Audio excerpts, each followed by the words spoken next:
Après les bad buzz, la relance ce samedi à Clermont-Ferrand, où la France insoumise rassemblait ses forces militantes pour la première convention depuis les élections. Jean-Luc Mélenchon avait en tout cas retrouvé les accents de ses meetings du printemps.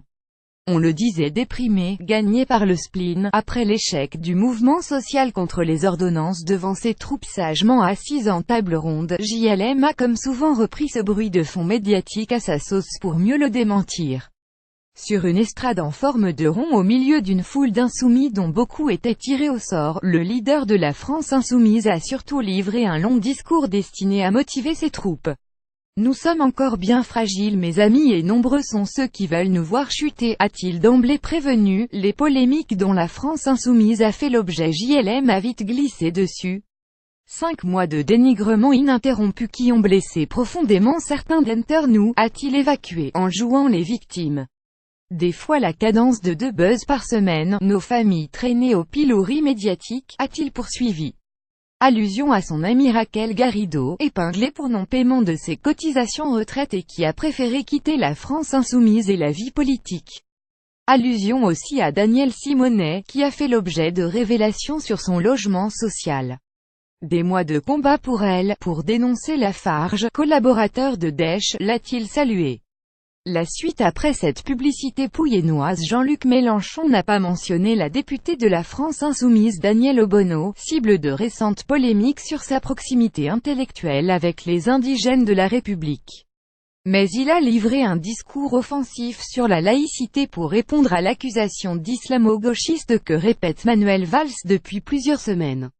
Ceux qui naguère me traitaient de dictateur veulent que j'exerce une police de la pensée. Il est ni grec en aura pas, a-t-il prévenu tout de suite. Une mise au point, presque une contre-attaque. Le député des Bouches-du-Rhône a en effet appelé ses insoumis à ne pas tomber dans l'ambiance de violence verbale qui règne dorénavant, en y cédant presque aussitôt. Je ne cite même pas l'ignoble Valls et ses aboiements permanents.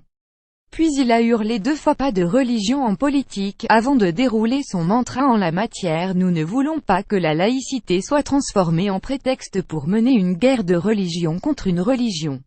Nous ne pouvons accepter que soit maintenu le concordat, nous ne pouvons pas accepter que les populations soient privées là et en Guyane et ailleurs, des bénéfices de la loi de 1905. Alors si vous voulez parler de laïcité, commencez par balayer devant votre porte avant de venir ici nous chercher pouillennoise. La commune et l'Europe. Comme ces dernières semaines, Jean-Luc Mélenchon a une nouvelle fois admis l'échec du mouvement social contre la réforme du Code du travail par ordonnance.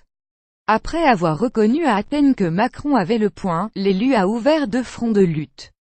Le premier inattendu, la défense de la commune, 3 jours après que Macron s'est fait siffler à Paris par des maires furieux qu'on les prive de dotation. Ce pouvoir qui applique la feuille de route de la Commission européenne est hostile à la commune, à l'existence des communes au profit d'entités massives qui pompent et puisent tout le tissu humain, politique, social. Les agglos, les super-agglos que sèche encore à cingler le député des Bouches-du-Rhône. L'élu n'est pas allé jusqu'à se poser en héros des villages contre un Macron des métropoles. Mais a préféré rappeler que la commune, qu'il estime aujourd'hui menacée, nous vient tout droit du Moyen-Âge. Dès le XIIIe siècle, dans ma commune Marseille, les idées révolutionnaires ont pu s'exprimer dans la commune, par la commune, avec la commune. La commune est l'instance à laquelle nous ne renoncerons jamais et pour laquelle je vous appelle à une lutte acharnée, consciente, permanente pour la protéger et la défendre, comme le département d'ailleurs. Le deuxième front est européen. Après avoir moqué les interminables discours sur l'Europe prononcés par Emmanuel Macron à Athènes et à la Sorbonne plus longs encore que les siens, selon lui, le chef des Insoumis a poursuivi dans sa veine souverainiste et répété qu'il voulait réorienter l'Europe en brandissant la menace de la quitter. Alors que ses militants s'attellent à construire son fragile et tout neuf mouvement, Jean-Luc Mélenchon a aussi fixé le cap sur les élections européennes, dont il veut faire un référendum. S'il y a des listes transnationales, il y aura, a-t-il promis, à une liste Europe insoumise avec Podemos, nos amis grecs et portugais. Rémi Daudet.